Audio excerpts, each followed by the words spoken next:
वाली इस कंपनी को पता है किसने शुरू किया था? इस साउथ कोरियन लड़के ने। नाम है चुंग जो यंग। बचपन में सिर्फ 2 वक्त की रोटी के लिए 17 घंटों तक खेतों में काम किया। अमीर बनने का सपना लिए कई बार घर छोड़कर भागा। यहाँ तक कि कई बार तो इसके बिजनेसेस आग लगने, बाढ़ आने और युद्ध की वजह से खत्म तक हो गए। लेकिन फिर भी हार ना मानते हुए इसने दुनिया के सबसे बड़े कार कंपनियों में से एक हुंडई को बनाया।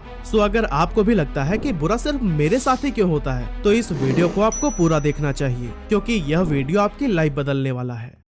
तो दोस्तों, इस कहानी की शुरुआत होती है 1915 में, जब एक गरीब कोरियन फैमिली में चंग जो युंग का जन्म हुआ था। उनके पिता एक किसान थे जो अपने 7 बच्चों का पेट पालने के लिए पूरे दिन खेतों में काम किया करते थे। यूं तो चुंग जो यंग का सपना पढ़ लिख कर एक टीचर बनने का था, लेकिन गरीबी इतनी थी कि कई बार तो भूखे पेट ही सो जाना पड़ता था। ऐसे में अच्छी एजुकेशन लेना उनके लिए एक खूबसूरत सपने से ज्यादा कुछ भी नहीं था। खराब फाइनेंशियल कंडीशन के चलते चंग अपने पिता के साथ दिन भर खेतों में ही काम करते हुए बिताते। इसके अलावा कभी वो जानवरों को चराने का काम करते, तो कभी लकड़ियां काटकर उसे शहर बेचने लेकर जाते। लेकिन जब वो सिटी लाइफ को देखते थे तब उन्हें बहुत हैरानी होती थी। साफ सुथरे लोग, खूबसूरत कपड़े, अच्छे रोड और खाने की तो कोई कमी ही नहीं। ये सब देखकर उनके मन में भी ख्याल आता था कि अगर वो भी शहर चले जाएं तो एक अच्छी जिंदगी गुजारने लगेंगे। लेकिन समस्या ये थी कि अपने 16 साल के बच्चे को उनके माता पिता अकेले जाने ही नहीं देंगे। उसी दौरान चंग जो यंग के हाथ में एक न्यूज़पेपर लगा, जिसमें खबर छपी थी कि पास के शहर में कंस्ट्रक्शन का प्रोजेक्ट चल रहा है और इसके लिए वर्कर्स की जरूरत है। और जैसा कि उन्हें पता ही था कि उनके मम्मी पापा तो उन्हें जाने नहीं देंगे, इसीलिए वो बिना किसी को बताए 1932 में घर से भाग गए।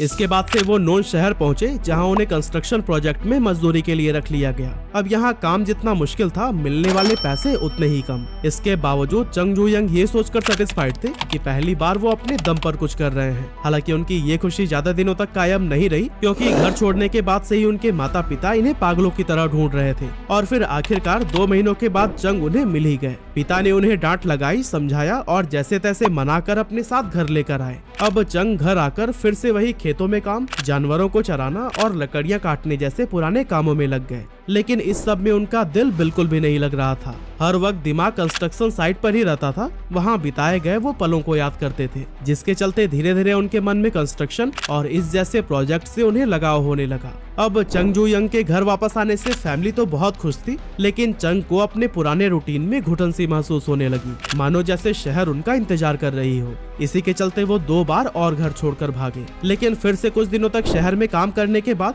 उनके पिता उन्हें ढूंढ लिया करते थे और फिर न चाहते हुए भी चंग को घर वापस आना पड़ता था। हालांकि इसके बाद उन्होंने फिर से एक बार हिम्मत जुटाई और 18 साल की उम्र में चौथी बार घर छोड़कर सियोल चले गए, जो कि फिलहाल साउथ कोरिया की राजधानी है। यहाँ पहले तो इन्होंने कंस्ट्रक्शन साइट पर एक मजदूर का काम किया, लेकिन फिर कुछ समय के बाद उन्हें एक फैक्ट्री में जॉब मिल गई, जहाँ पर चंग एज असिस्टेंट काम करने लगे। इस तरह यहाँ काम करते करते कुछ ही दिनों में उन्हें बोखयुंग राइस स्टोर नाम की एक चावल की दुकान में अच्छी सैलरी पर डिलीवरी बॉय की जॉब मिल गई और यहाँ से उनके लाइफ में पॉजिटिव बदलाव आना शुरू हुआ।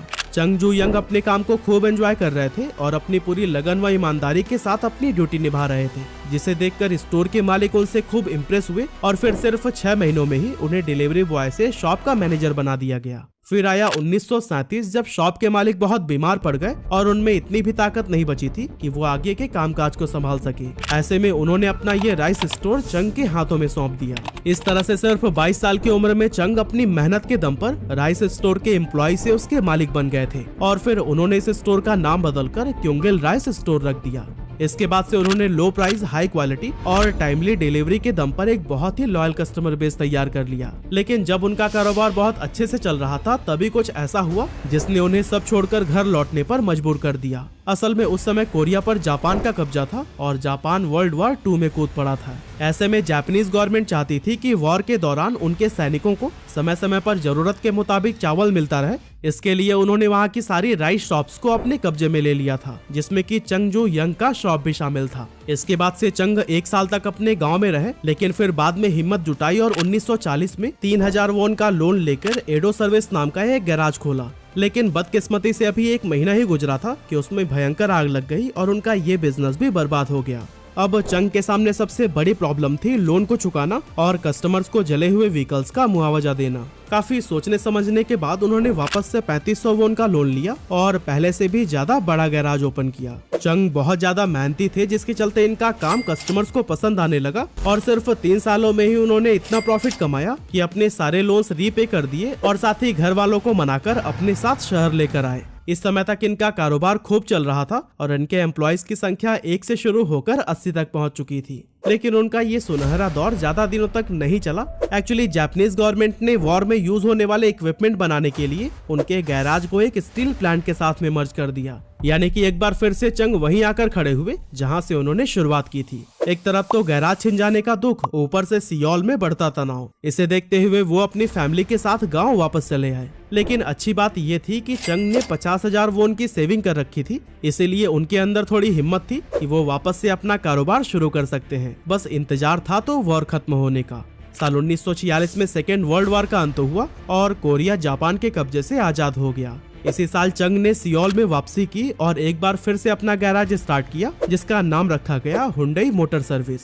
जापान को वर्ल्ड वॉर 2 में हराने के बाद साउथ कोरिया में यूएस का इन्फ्लुएंस काफी बढ़ गया था, जिसकी वजह से चंग को यूएस आर्मी के ट्रक रिपेयरिंग का काम मिल गया। इसके कुछ समय के बाद उन्होंने नोटिस किया कि अमेरिका अपने मिलिट्री फोर्सेस के लिए बड़ी संख्या में बिल्डिंग्स बना रहा है, जिसे देखकर उनका कंस्ट्रक्शन का वो पैशन दोबारा से जग गया जो कि बचपन में उन्होंने एक्सपीरियंस किया था। इसी के चलते उन्होंने साल 1947 में हुंडई सिविल इंडस्ट्री की शुरुआत की और छोटे मोटे कंस्ट्रक्शन प्रोजेक्ट का कॉन्ट्रैक्ट लेने लगे। अगले 3 सालों में ही उन्होंने अपने बिजनेस को काफी एडवांस कर लिया और अब तो उन्हें कई सारे बड़े बड़े प्रोजेक्ट्स भी मिलने लगे थे। लेकिन दोस्तों, जो चंग का स्ट्रगल है ना, वो यहीं पर खत्म नहीं हुआ, क्योंकि जून 1950 में नॉर्थ कोरिया और साउथ कोरिया के बीच में वॉर शुरू हो गया। नॉर्थ कोरिया साउथ कोरिया पर भारी पड़ने लगा और उसकी मिलिट्री फोर्सेस ने सियोल को कब्जे में लेने के लिए उसकी घेराबंदी शुरू कर दी। ऐसे में वहाँ के लोगों में दहशत फैल गई और सब शहर छोड़कर भागने लगे। इसमें चंग भी शामिल थे, जो कि सारा कारोबार छोड़कर कुछ सेविंग्स के साथ जान बचाने के लिए बुसन शहर चले गए।